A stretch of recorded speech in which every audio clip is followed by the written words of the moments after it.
Melgar de Excelsior, a quien usted va a estar escuchando más seguido aquí, por lo menos cada semana vamos a tener su análisis nacional, que a través de Retrovisor, ella cada semana lo hace en Excelsior, con su columna especial que tiene, aparte de ser una gran periodista especializada en temas de presidencia, ha cubierto los últimos 3 sexenios en este país. Hoy en la Cámara de Diputados, imprescindible su análisis para entender cómo van a cerrar los diputados federales luego de este atorón por el combate a la corrupción, donde el PRI está bajando el tema.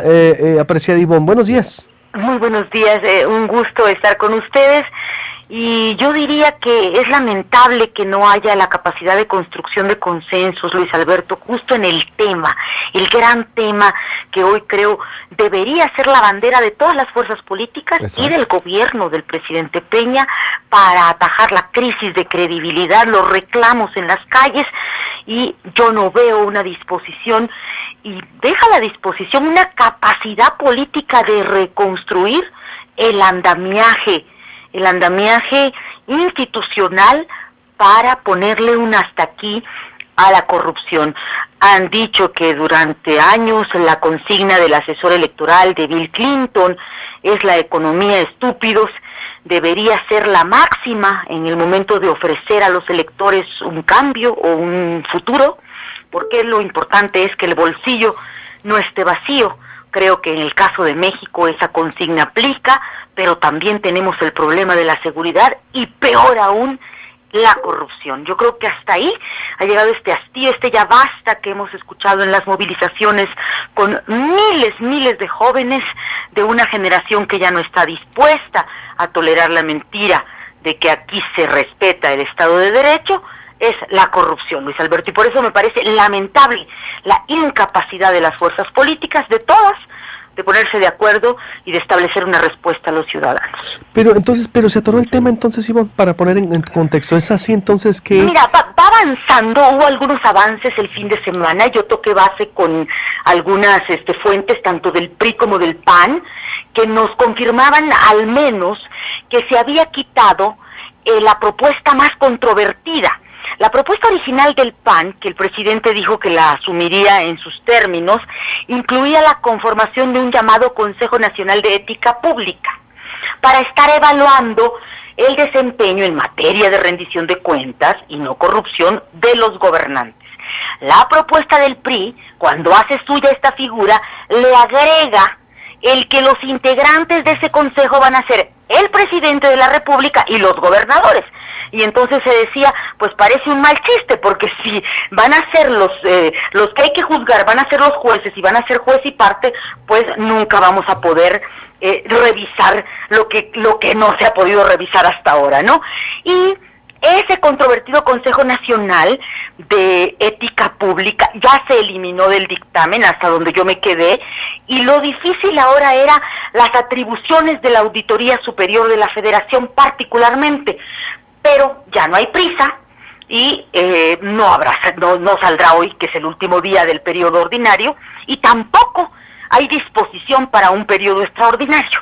Creo que sí tienen razón de alguna manera los priistas en el sentido de que para el PAN particularmente sí se vuelve una bandera que les permite tener más oxígeno hacia 2015 con la mira en las urnas. Luis Alberto. Es decir, por la bandera de decir, a ver, es tema pendiente, es tema en donde, pues como oposición deben de reivindicarse. Y vos, ¿no crees tú? Se han visto débiles. No, por supuesto, deben reivindicarse, y por el otro lado tampoco hay mucha disposición. ¿En qué sentido lo digo? No conozco todavía los términos que en las negociaciones privadas, no vistas, está ofreciendo el PRI. Pero lo que argumentan los panistas es que no quieren ir al fondo de la reestructuración de las instituciones que deberían estar poniendo de la lupa al poder.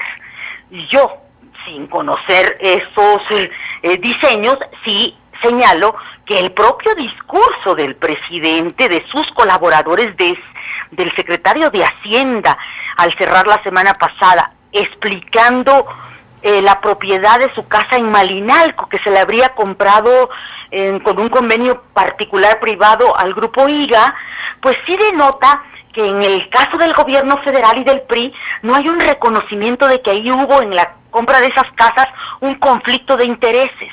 Y eso nos está distanciando de una salida, porque si tú observas un gobierno que no admite que ahí hubo uso del poder, tráfico de influencias, entonces el diálogo se vuelve bien difícil, Luis Alberto, y se vuelve imposible cuando tú observas que los gobernantes no reconocen lo que a los gobernados le indigna. Estamos abriendo ahí el boquete y la distancia del entendimiento. Y ahí es donde yo creo que estamos atorados, en la ley, en un hecho concreto, pero también en el reconocimiento de qué es corrupción y qué no es corrupción. No, estoy plenamente de acuerdo contigo, pero por último te pregunto, ¿pero no ha faltado más oposición fuerte? Hoy el extraordinario análisis que hace Jesús Silva ahí en Reforma, no coincido con Kraus que debe pedir perdón al presidente, es un acto de rendición de cuentas y es momento de la oposición, y bueno, cuando tienes a un Silvano Aureoles diciendo, no, la primera dama no debe rendir cuentas porque no es servidora pública, pero es la esposa del presidente y claro, el principal... en fin. Sin duda. Hemos visto cómo se desdibuja la oposición en los últimos meses, y porque todo parece indicar que el Pacto por México, que fue un gran ensayo de diálogo, de construcción de acuerdos, también incluyó un pacto de opacidad.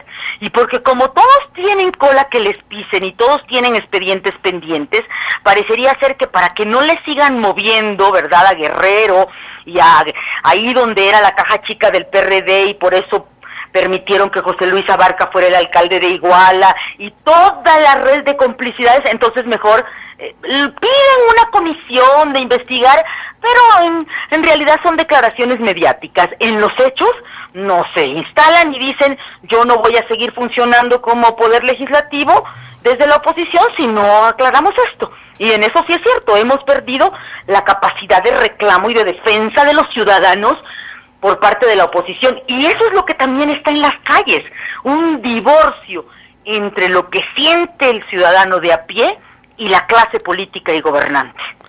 Ellos creen, Luis Alberto, que en enero van a empezar a palomear sus listas y ya a dedicarse a la elección.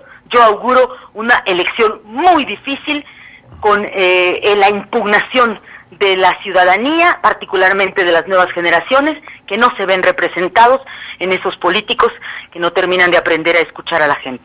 Plenamente de acuerdo contigo. Te mando un abrazo, Ivonne. Muchas gracias. Buenos días. Entonces, para ti, excelente semana para todos. Igualmente, Ivonne Melgar de Excelsior, a partir de este lunes en Proyecto Puente. Corte y vuelvo con más información aquí a Proyecto Puente. Los naranjeros, ¿cómo van? Entrevista con Ernesto Gándara y Claudia Pavlovich en Círculo Sonora. ¿Quién va a elegir el presidente? Análisis de aquí.